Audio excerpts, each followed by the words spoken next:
Good evening, everyone.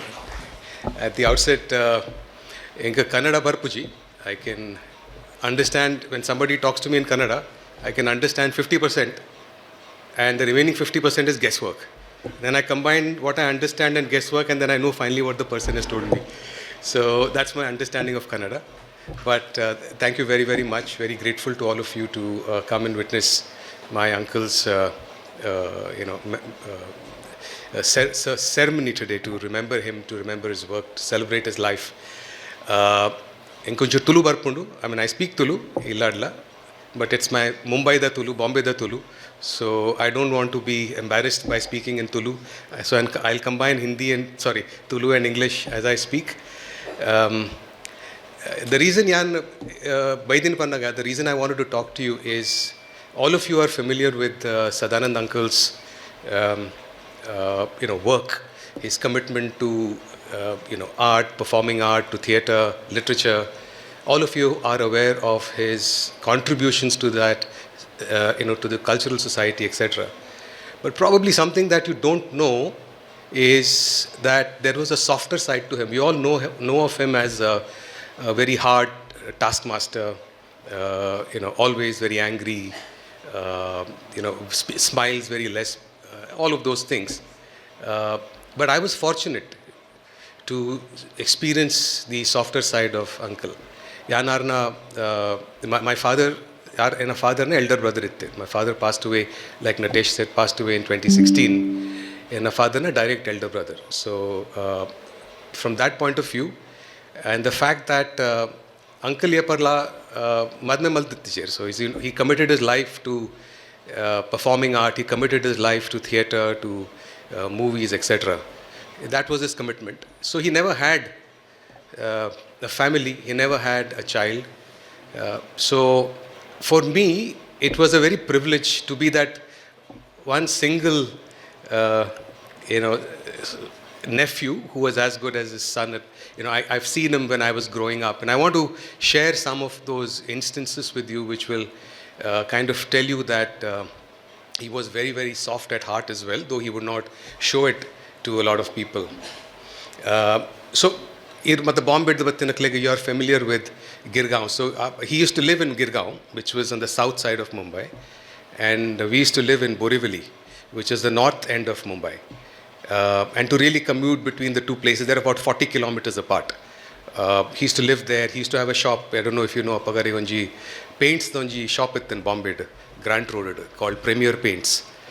And and he used to go to the shop every day, but he used to come and meet us every Sunday. Every Sunday he used to spend. Apart from that, he would come on all festivals, Janmashtami out, Ganpati out, Diwali out. He used to come every year. Every Diwali, he used to bring one sari for my mother. My mother is here. So there were some softer aspects to it.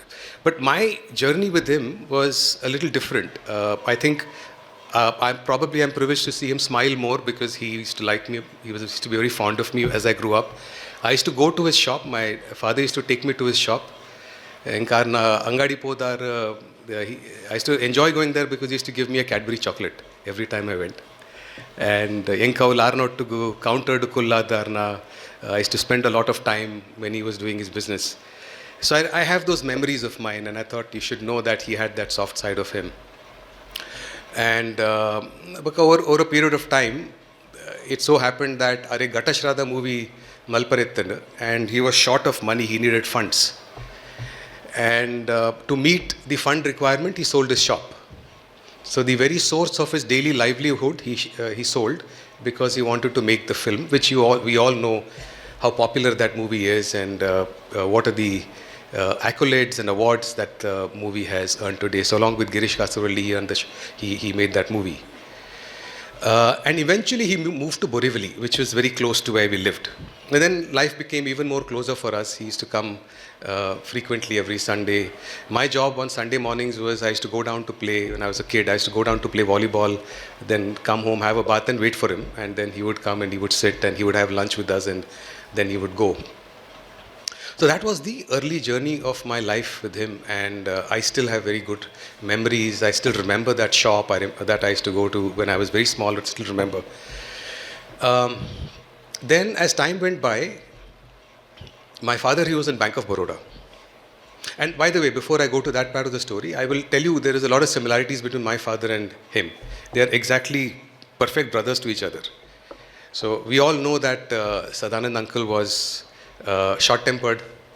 My father was short-tempered. We know that Sadanand uncle was very reserved. He would never mix with, his social engagement was very low. My father was the same. To an extent that when they would come and when he would come to my house and they would sit in the same room on the same sofa, they would not be talking to each other for a long time, but they will be just sitting there. So that is how they were reserved, both of them. But I think between the two of them, one common thing that was very obvious is that both of them were very committed to the work that they did. My father was very committed to his banking work, and so was Sadanand uncle, very committed to his the theatre, to the work that he was doing. And they lived a life of integrity and the highest standards of values. I think these are the common traits that they carried, and I'm very happy to imbibe that from them. So coming back to 1984-85, my father got transferred to Kanpur in his banking journey, and we went to Kanpur for 2 years. I was in school there. I had a keen desire to learn music. Enga guitar bar interest ittandu. And our time it is the opportunity to play music. Today now you find many guitar teachers and lots of opportunities. That time we didn't have much of those opportunities. 1984, 1985, 1983. And it so happened that in Mangalore transfer in the school guitar music was compulsory as part of the curriculum. That gave me an opportunity to learn guitar there. So purchased guitar, and I started learning guitar there. 2 years we were there, my 8th and 9th standard, 84, 85. 86 we came back to Bombay. He transferred back to Bombay. And my uncle, Sadanand uncle, was very happy to know that I had now learned guitar, because there is some form of art that I was now involved with. So he used to come and he used to ask me to play guitar for him. I used to sing songs, I used to play whatever little I knew, I used to do that. And then I still have those memories. I had an electric guitar then. And one day he bought one camera, very expensive camera that time. I don't know what it must have cost him, but it was a very high-end, not a movie camera, a film camera. But it was a very expensive camera. So he brought it home and he said, get ready, start playing the guitar, and I will take some photos of you. I still have those photographs in my album. So he made me sit in various poses holding the guitar, and from different angles he was taking photographs. Next movie chance feeling.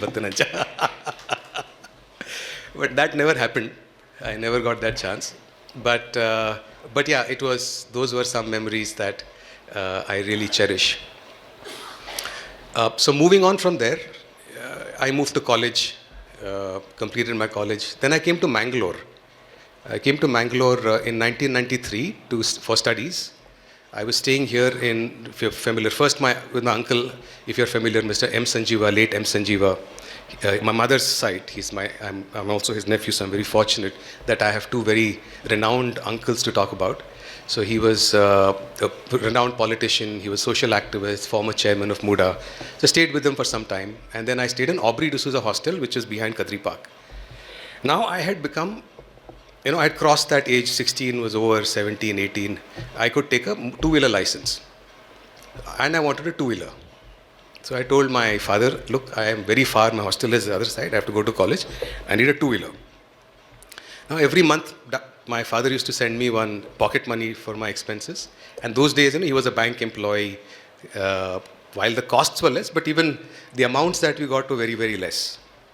So he said, look, I will get you a two-wheeler, but I will not be able to give you money for the petrol. You will have to manage. I said, yeah, I will manage, no problem. So he somehow managed to buy one Kinetic Honda for me, and he gave it to me. Our kanti bakan pandatan bakanada tirgare kasijand to put fuel, and I had no money. And that's where Sadanand uncle came to my rescue. So he bailed him out, he helped me out whenever I wanted a little bit of extra money. So But he never told Papa about it. He said he'd keep quiet. I will just do it quietly. That was again another very soft side. I thought these are memories that come back, right? At these times when you lose someone, then these memories come back to you. And our journey only continue on the ponda. Our papa every Sunday batte tikkuna Diwali ge batte the mummy ge gift and the sira korpina. That journey continued. And then of course I came back to Bombay. I started working. 1993 I started working. I got busy in my life. My interaction with him reduced to an extent. And then in year 2000 my parents moved to Mangalore from Bombay. But I think he started feeling that loneliness. Within 6 months of my parents moving to Mangalore, even he moved to Mangalore. Living here, so that journey continued. Subsequently, I think the next high point in his life was when my daughter was born in 2003. I think that gave him a lot of happiness that he had his first grandchild. My daughter is now 21. He had called me, I still remember. He was very, very happy that he has a grandchild. He wanted to see her. And I think the first opportunity I got was to go to Mangalore. I brought her and I took her there. But thereafter, I made it a practice that every time I visited Mangalore, I would take my wife, my daughter to meet him. He would become very, very happy. In 2008, I was in Bangalore. I was transferred as regional head for HDFC. I was there for a couple of years when he had a heart surgery at that time in Narayana Hridayalaya in Bangalore. So I had the good fortune of him staying with me for some time when he was recovering and taking care of him. And that's when he spent a lot of time with me, my daughter. Got very close. My daughter was 5 years old then. But we also shared. That time it was a time of video CDs, VCDs and DVDs, right? So he would ask me to rent his movies, and so that's when I sit with him. I watched all his the Good and the Bhuta. We watched Kubi Mattu Iyala. He was very proud of Kubi Mattu Iyala, by the way. So he used to talk a lot about it, and we used to watch that together when he was recovering. So that's been predominantly the journey that we had spent with each other. And I think as time went by, then he got older, and of course he became a little more sick. And at that point in time, very grateful to Natesh for taking care of him when he came to a stage where he moved to the old age home.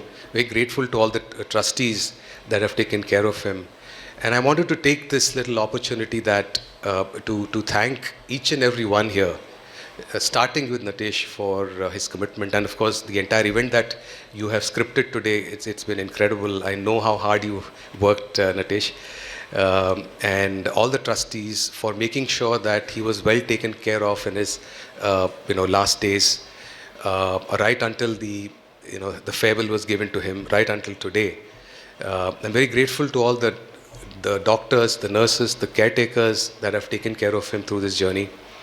And I'm grateful to all of you for having respected his work, continue to respect his work. And I think he will continue to live in our memories for a very long time. And a lot of his work that he has done will continue to be celebrated, like Girish Kasarwalli has gone to Geneva, or he's going tonight to Geneva to celebrate, Ghata Shraddha again. I've been fortunate to meet Girish Kasarwalli. Used to come home with him. Mr. Bhaskar, of course, I still remember I was very small. He used to come to my house, very, very fortunate. Charu Hassan, along with Sadanand uncle, used to come to our house. We used to eat together. So I think those experiences to me are etched forever. And I'm sure you have similar experiences of his life and work. And I am very, very thankful and grateful to all of you. Thank you once again.